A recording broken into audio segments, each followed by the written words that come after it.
Greetings, ladies and gentlemen, and welcome to today's narration of The Nature of Predators Book 2. If you're new to this series, there is a playlist listed down below in the description. And as always, I hope that you enjoy. Chapter 9. Memory transcription subject, Tassie Bison Scientist. Date, Standardized Human Time, March 17th, 2170. After the conclusion of the feast, Nasman's government scrambled preparations for what we needed to bring to Earth. In the span of a few hours, Naltor and I were briefed on the administration's official policy, while the diplomatic corps were left to assist the Sapien Coalition in establishing relations with our other nations. I wasn't sure what their final assessment and dossiers to the aliens would look like, but with Dustin confirming that our oceanic status was dire, I hoped that collective threat would bring us together to work on a solution. Fishing and water were the gifts to our species, like Eliska said, and watching it slip from our grasps for good would be shameful. Visitors from another world were an awakening to buy some similarities with each other as well. I haven't been following the diplomatic side of things too thoroughly, but it looks like the Thafki running off has led to wild speculation on social media and from foreign powers. Even Naltor agrees that repeating what Dustin said to us in public would be ill-advised, yet our silence makes us all look guilty. The landing party informed us that it would be a 3-day ride to Earth, on the edge of our galactic arm. It was mind-boggling to grasp that they could traverse what was apparently over 300 light-years in such a short span. A shorter journey that it would have been for us to travel to our moon. I buckled myself into the seat, trusting the aliens' technology implicitly. It had ferried them here with success, so there was no reason to mistrust its efficacy. Questions raced in my head about how the warp drive worked. Newly a simplified explanation of it bending space was insufficient for my curiosity. What it would feel and look like when it kicked into effect, and whether the technology would be passed along to the Bisons. One day, this could be a normalized mode of travel for us as well, if the aliens were willing to share. I knew that Dustin was mindful about cultural side effects, from interfering with our natural development, but I believed that they would gift us these wonders in time. The humans said that they wanted us to join the galactic community. There would be nothing I delight in more than to wander the galaxy and gaze upon new civilizations. Well, I was bursting with excitement and frenetic theories as early as liftoff. Naltor displayed more apprehension. The Selmo general had been mindlessly applying waterproof oil from his tail gland, despite the fact that we could be nowhere near water in the stars.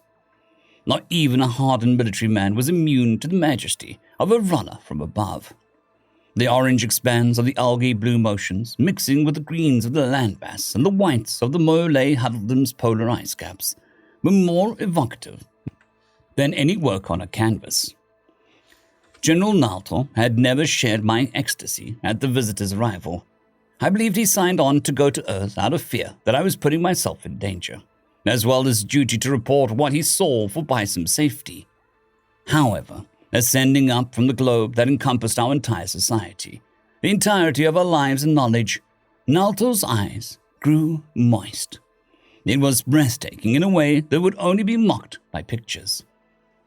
The emotions that washed over me as I gazed out the window at my home were exactly how the Tisea astronauts who first orbited our world described them. Seeing the stars stretching out into infinity behind Vrana, I felt unspeakably small, and more attached to bisons from all parts of the globe than ever before. It was as though, for an instant, my consciousness was merged with everyone who'd lived during my species' existence. Here, in this moment, we were one entity. Even our precious world was so small in the infinite blackness. I wanted nothing more than to preserve Vrana, to avoid destroying the rock that had given us the abundance of beauty and gifts. Getting each bison nation on board with Dustin's mission was something I would die for. It's surreal to think how far away we are from Nirvana, I murmured to the obfuscated viewport, still lost in that liftoff experience from days ago. I didn't know how I'd ever got used to casually chatting with aliens or playing our board games. Heliska loved the Tisea game Migration with them. Dustin says we'll be reaching Earth within the hour. We're crossing into their system now. Apparently, they get a ton of Starship traffic. The amount of people moving through space, coming and going. I could sit and watch them at the spaceport. I could stick around just in that building.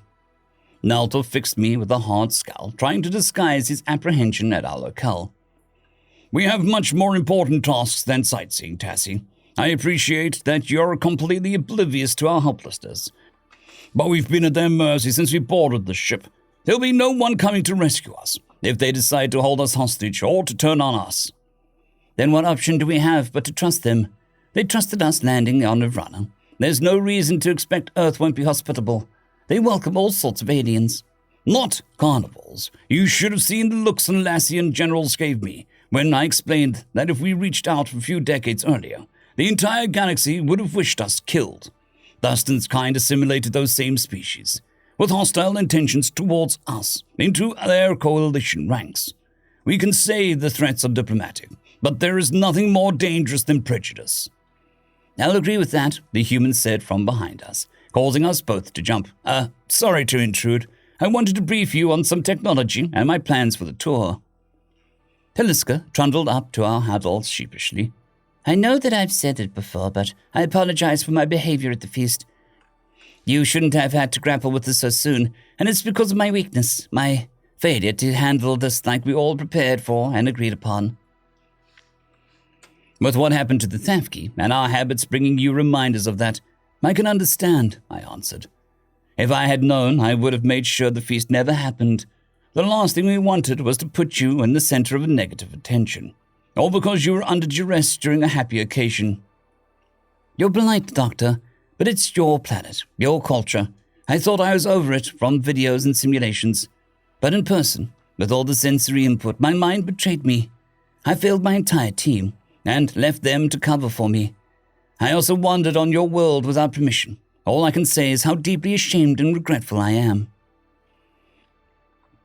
They were going to find out sooner or later, Hallie, Nulia chimed in. It was inevitable. If they were to ever meet the other SC members. General Nalto, I sympathize with your anxieties, but we haven't brought you here to the galaxy's beating heart to hurt you. Dustin bobbed his head. You might be on our world, but if you need anything at all, just ask. You're not helpless. We're taking you to the Embassy Row in Vienna, so that you can catch a glimpse of her many different species.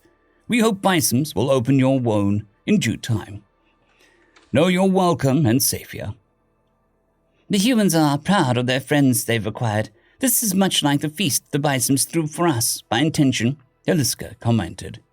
It is. We've made arrangements at an absolutely top-notch, luxurious hotel, brought in chefs tailored to suit your exact palates, and brought in float beds, tight boxes, and smooth beds, much nicer than the economical options we've added here. If you're not grateful, you might even enjoy yourself, Naltor. The Selma scowled. I doubt it. This isn't a vacation. It could be. Don't worry.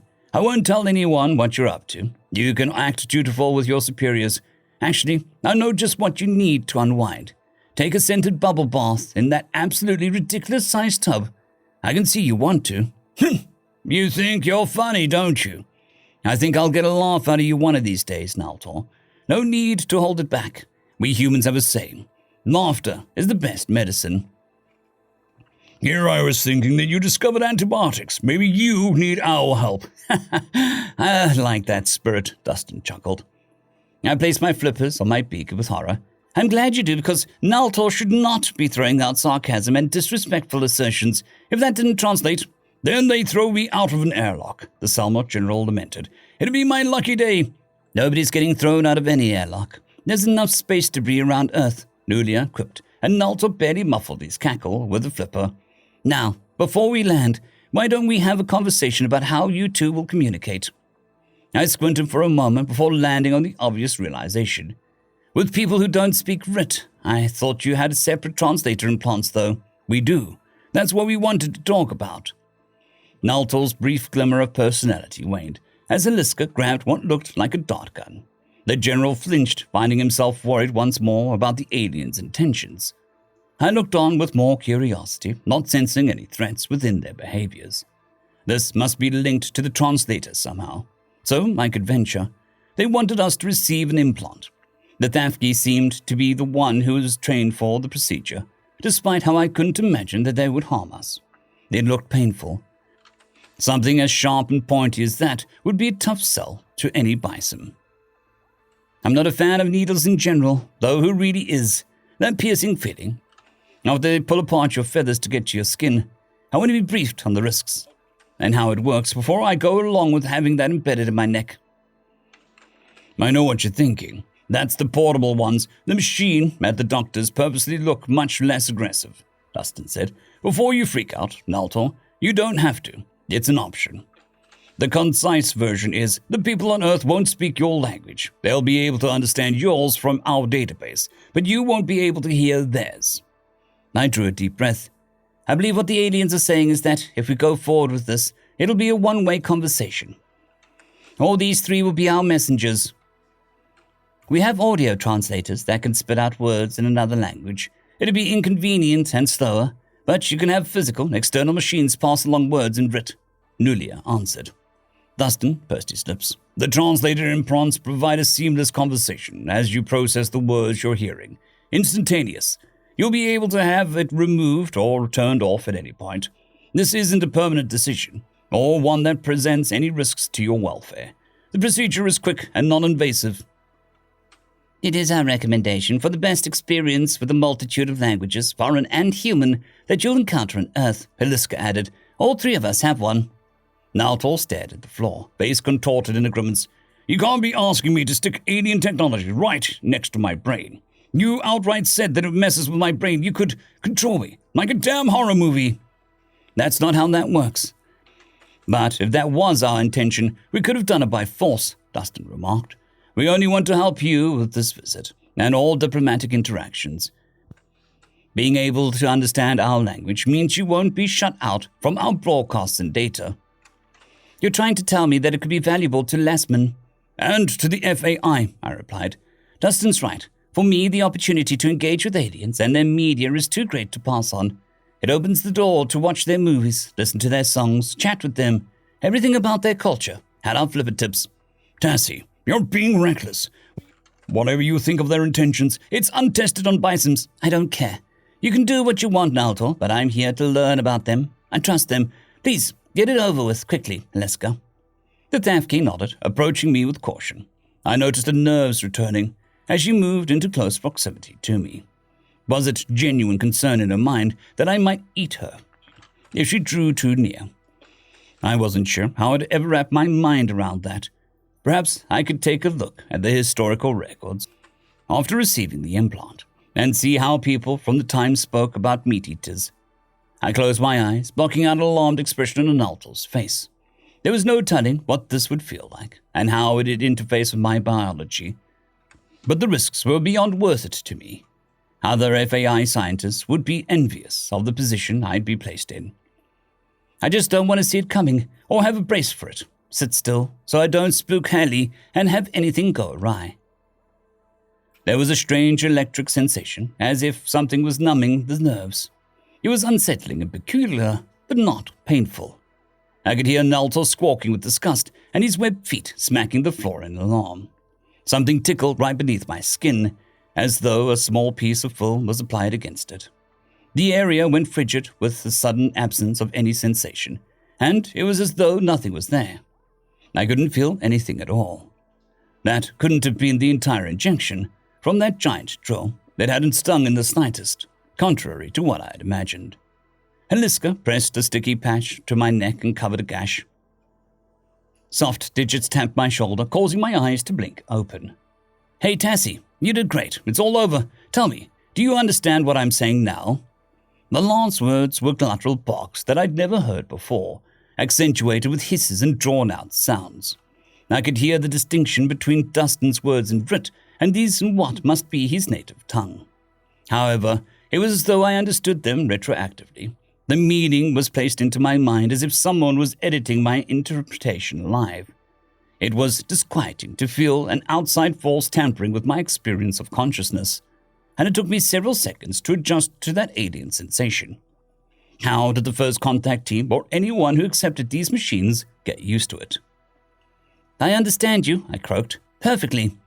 Don't worry, you get used to it after a brief adjustment period. Dustin placed a hand atop my flipper, still speaking in his human language. You won't even notice it after a few hours. Pinky promise. The main caveat is, while it is decent at semantic translations, it can be a little off at times. What the fuck is he saying? Naltor spat. Tassie, is he giving you instructions for a new life as a mindless drone? I rubbed the injection site with my flipper. The feeling it's like there's a disconnect between what I feel and what I think. Dustin just said I'll adjust to it after a few times, and that he uses semantic translations. He said all that. Really? Hear for yourself, Heliska murmured, unless you want to spend every conversation wondering what's being said. I watched you drill it in her head, like you were boring a hole in Ivrana's core. I do not know how she wasn't screaming. My eyes narrowed at the description. Believe it or not, it didn't even hurt, Naltor. It just tickled. I still feel like myself, and it seems to work. How do you know if you're still you, Tassie? That's the entire fucking point. I recognize your fear. But it's time to move on. Lastman, Ivrana is counting on us both. We're representing our whole species, on our first steps off-world. So I'd say communicating is pretty damn important. Like Dustin said, if they wanted to harm us, they could have ambushed us. We're at their mercy. Fine. I guess I won't bother resisting. But if I turn into a killing machine, I want a note in my obituary that says that it was your shitty idea. Naltor folded his flippers together, trying to hide how his bulky form was quivering. I imagine the Salmor wished his military greeting party had tagged along on our joyride.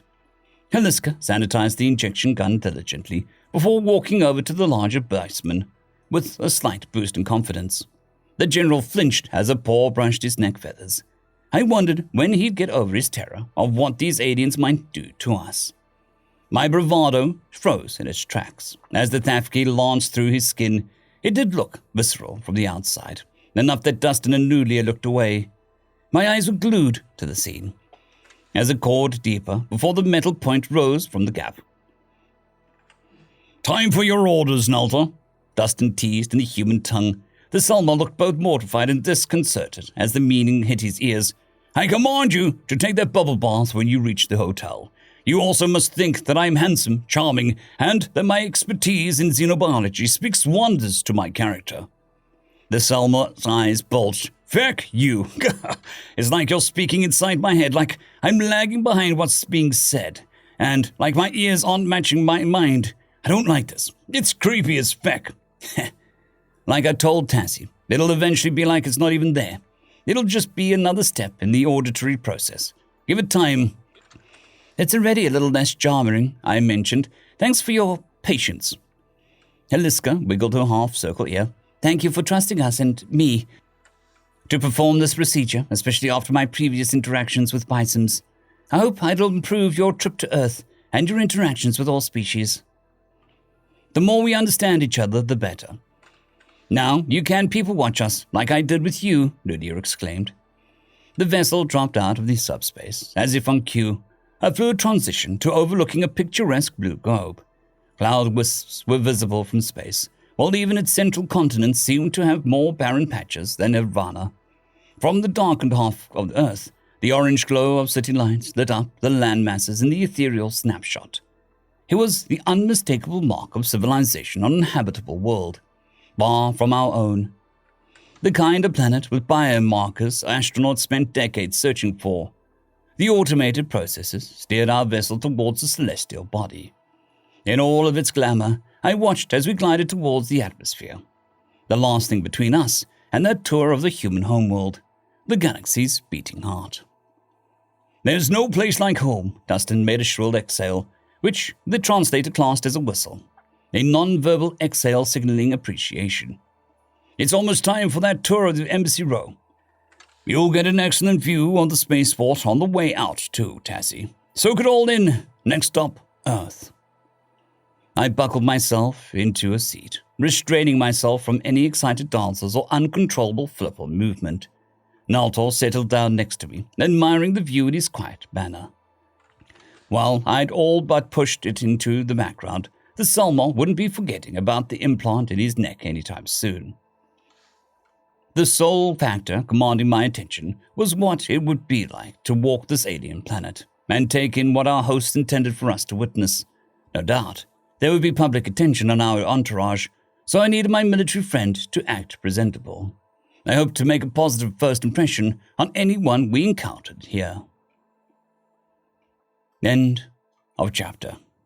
I would like to thank our T5 members and patrons, Casper Arnholtz, John Creighton, Vidmori, 050, Dragzoon W.R.E, and Elijah Silvercross. Thank you very much.